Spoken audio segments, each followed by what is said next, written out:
I first saw her at dusk, crawling through the mesquite like some wounded animal trying to hide from the world. No shoes, no coat, no care for modesty, just tattered rags that might have been clothes once, and a look in her eyes that made me stop breathing. My hands froze on the bucket I was carrying, and for a long moment I could only watch. Her knees were raw, bloody, streaked with mud, and every step she took left a mark in the dry dirt like evidence of a life that had already been punished too harshly. She raised a trembling hand when she saw me. Don't come closer," she whispered, voice tight and brittle. "I'll scream. I'll kill you if I have to." Her words hung in the air, fragile yet dangerous, and I didn't move. I never did well with fear, not other people's fear, not the way it sets the world on edge like a gun ready to fire. I set the bucket down slowly, the thud against the cracked earth louder than I expected, and she flinched violently. I raised both hands, showing I meant no harm. "I'm not going to hurt you," I said, quiet as the prairie wind. "Nobody here will." Her eyes stayed locked on mine, wild, terrified, like she'd been running from shadows her whole life. I didn't step closer, didn't offer words of comfort she wasn't ready to hear. I just watched her crumble. Her legs gave way beneath her, and she sank into the dirt, trembling, clutching the only scraps of modesty she had left. I didn't rush to her. I didn't pretend that a few words could fix whatever hell she had crawled out from. I walked to the porch, peeled off my coat, and laid it on the ground a few steps from her. Then I sat down, careful, far enough to let her feel safe, close enough to keep an eye on her. The wind rolled across the prairie, carrying the scent of dry grass, wood smoke, and old secrets. She didn't move, didn't speak, just watched. Hours passed like that. Neither of us spoke. Two people, 100 unspoken stories between us. And yet, one question overshadowed everything. Who the hell was she? And what kind of hell had she escaped from? That night, she didn't leave. Curled up under the porch roof, shivering in my coat, she didn't speak. I left her water, some beans, a blanket my wife had used before the sickness took her. She didn't eat. She didn't thank me. She only survived another night. I'd seen plenty in my 58 years. War, plagues, families torn apart, men doing things that would make your blood run cold. But nothing had prepared me for the sight of this girl. Evelyn, she finally said her name, barely more than a whisper when I asked. Evelyn. That was it. Not her story. Not her past. Just a name clinging to life. Days crawled by. She didn't step inside the cabin. She didn't eat with me unless I gave her distance. She jumped at shadows, the creek, the wind. Shell shock. Maybe. But it wasn't that simple. I'd seen women survive war, and this was something worse. She'd survived men.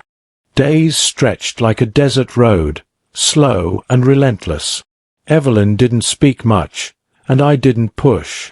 I watched her from the porch, sipping bitter coffee, tracing the horizon while she moved like a shadow herself, silent, careful, fragile. Each morning she'd come out of the barn, still raw, still bruised, still holding herself like she could vanish at any moment. I left her food at a distance, water, sometimes scraps from the garden. She'd eat, sometimes, but never look up. She'd let the wind carry my voice while she stayed small, tight, invisible. On the fourth morning, a crow cawed too close, and she jumped like the world had struck her. Dirt fell from her hair, and she huddled closer to the barn wall, eyes wide and unblinking. I'd seen fear before. Seen men afraid. Seen women afraid. But this wasn't ordinary. This was a terror stitched into her bones, a memory she couldn't shake no matter how far she ran. I wanted to say something, words to tell her she was safe, but I knew better. Trust wasn't given. It was earned. So I waited, letting her choose when to step closer. And she did. Slowly, painfully, like a bird testing its wings after a storm. Not far, just past the cabin door, standing in the sun-split shadows. I didn't move. Didn't reach out. She wasn't ready for that yet. But the small progress told me something important. She was alive. That was enough for now. It was on the 5th day that she finally stepped inside, just a little, like testing the world for danger before committing to it. Her eyes locked on the fireplace first, then flicked to the wall. That's when she saw it, a leather collar, cracked, worn, darkened in the seams. Her face went pale, the color draining like sunlight through dust. She backed away slowly, her hand brushing the rough wood of the doorframe for support, voice barely a whisper. You one of them? I felt it too, the weight in her question, the kind that drags itself over your chest and makes it hard to breathe. I looked at the collar as if seeing it for the first time, even though I had hung it there myself. I used to ride security wagons, I said, my voice low. Never asked questions. Never looked too close. I did what I was told. Her body started shaking again. Not from the cold, not from hunger, but from memory clawing its way back to life. Her breathing grew shallow, sharp, the kind that rattles in your bones. I didn't reach for her. Didn't try to stop it. Some storms have to run their course. That night, she left the cabin.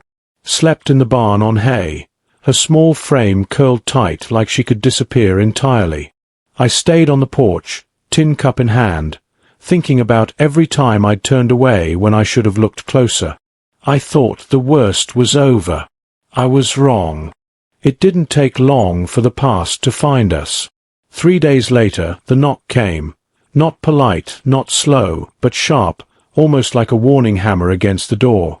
I knew who it was before I even saw the face. My hand brushed the revolver at my hip, rusty but still capable. She saw him first, through the slatted window of the barn. Her body froze. Her eyes widened, a mix of recognition and terror that made the hair on my neck stand up.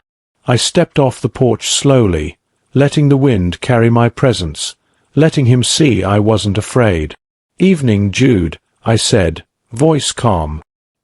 He smirked but didn't step closer. His eyes scanned the property, sharp and unyielding.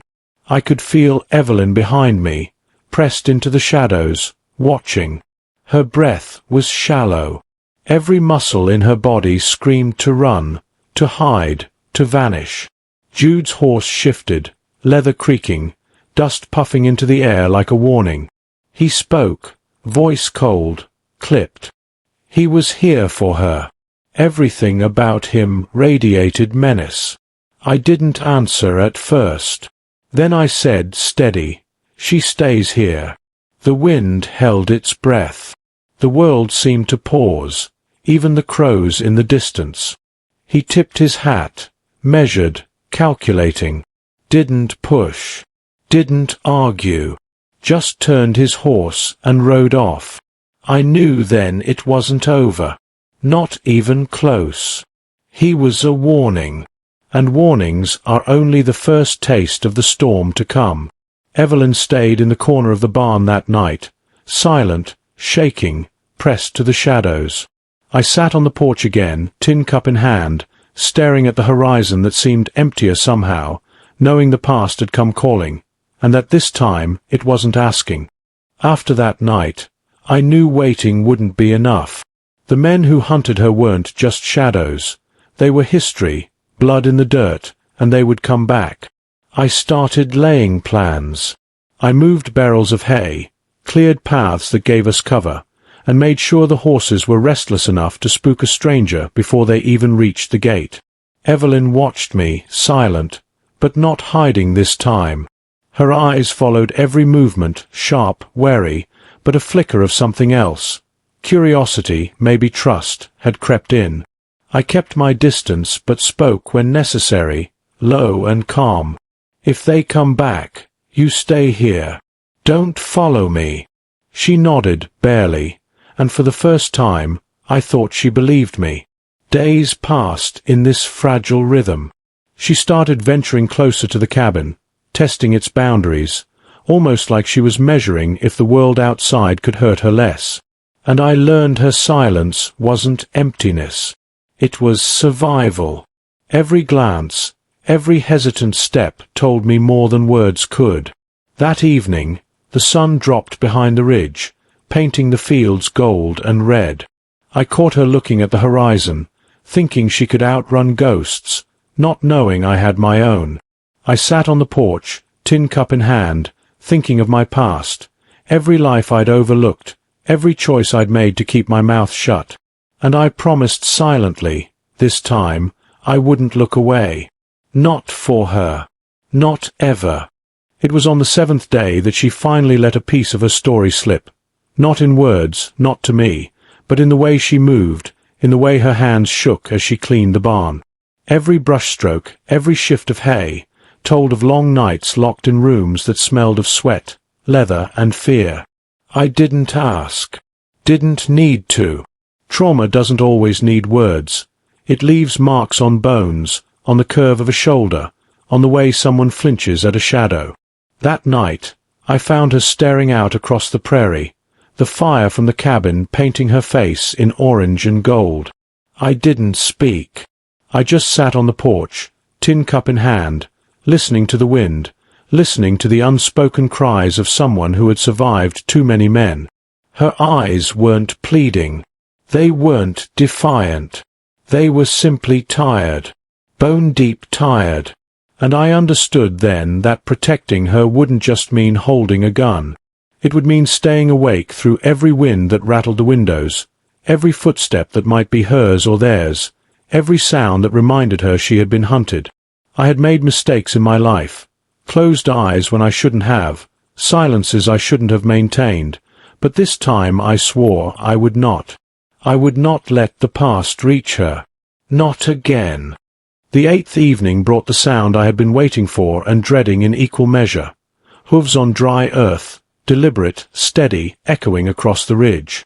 3 of them, same faces, same eyes that had haunted her memories. I didn't grab my gun right away. Didn't need to. I stepped onto the porch, hands loose at my sides, letting them see that I wasn't afraid. Evelyn froze in the barn loft, pressed against the shadows, silent as death itself. The leader, scarred and tall, dismounted first.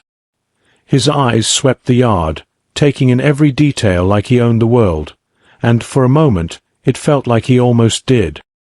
He asked for her, voice sharp, clipped, no room for argument. I didn't answer immediately. Instead, I reached for the small wooden box I'd kept hidden for years, the box that carried an old U.S. Marshal badge, broken, faded, a signature folded inside that could keep me alive if things went wrong.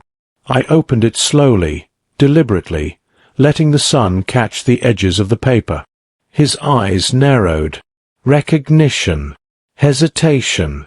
That tiny flicker told me enough. I spoke then, voice steady as the wind, offering the badge, a promise of peace, and my silence, but never her. He studied me, weighed the choice, and then, without a word, he and his men mounted and left. Only a warning, nothing more. But the warning told me clearly, the storm wasn't over. Not by a long shot. The next days were quieter, but no less tense. She moved closer to the cabin, inch by careful inch, sometimes lingering near the kettle in the morning before I even reached it. I didn't rush her. Trust isn't given all at once. It's earned in tiny, fragile moments. I watched her laugh once, just a little, when the rooster slipped off the fence rail and landed flat on its chest. The sound was so small, so human, it made the wind seem less empty.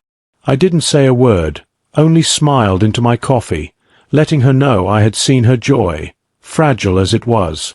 Evenings, she'd sit near the porch, never too close, shoulder brushing mine accidentally sometimes, and I could feel her testing the world, testing me. She left small things near my door, a folded cloth with her name stitched in one corner, a quiet gesture I understood better than any words. I still didn't ask about her past. She wasn't ready. I knew that. And yet, I felt the weight of what was coming. The men had left a warning, and warnings are only the beginning of storms. I spent nights listening to the prairie, feeling the wind like it carried whispers of what might come next. I had given up so much of my life to silence, to survival, to looking away. But not this time. I couldn't.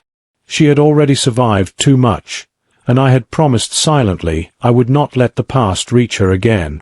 It was 3 nights later when they came again. No knocking, no warning, just the sound of hooves rolling across the dry dirt like thunder before a storm.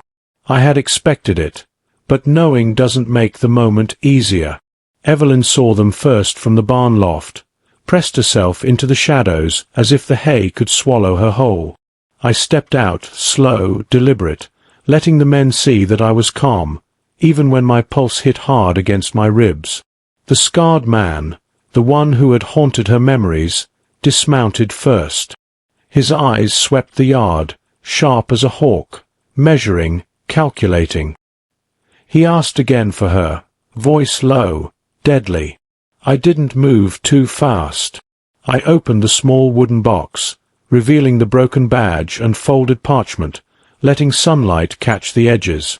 Recognition flashed across his face, then doubt, hesitation. Enough for me to stand tall. She stays here, I said, voice steady as the prairie wind.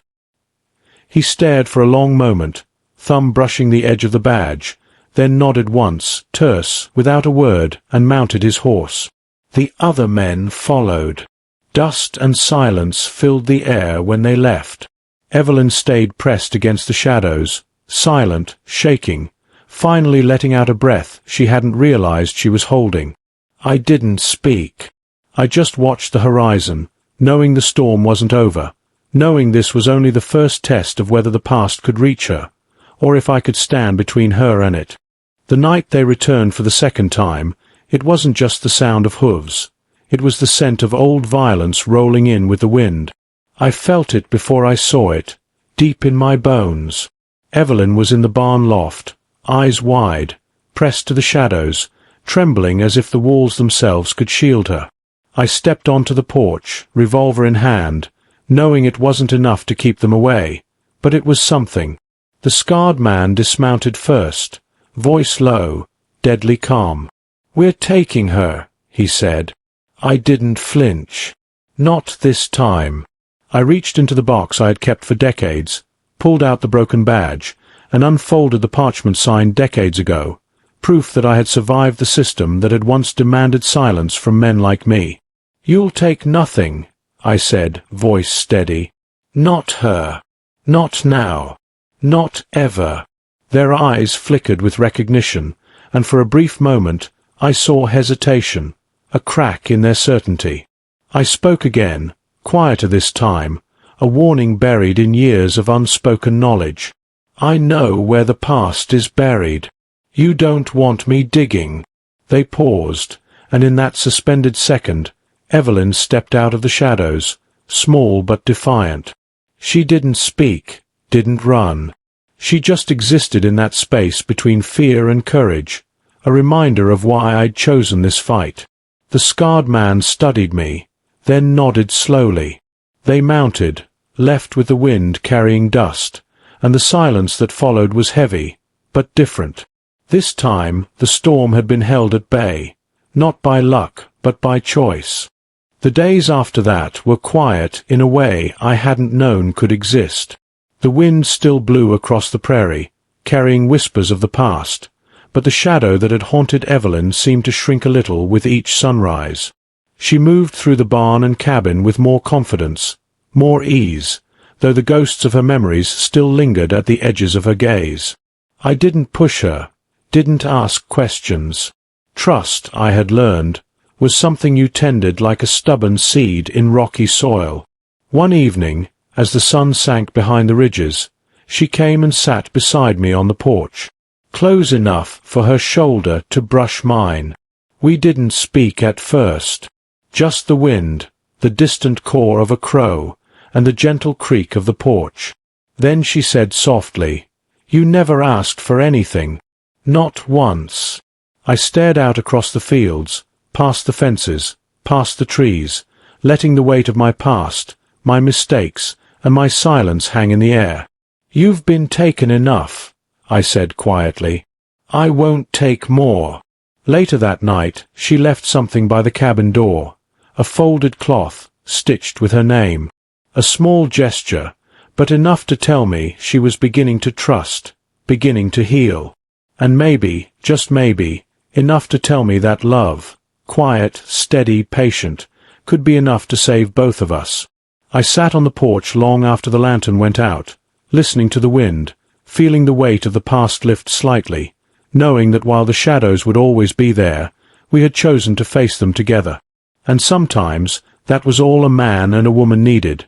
A little peace, a little courage, and a chance to survive what the world had stolen from them.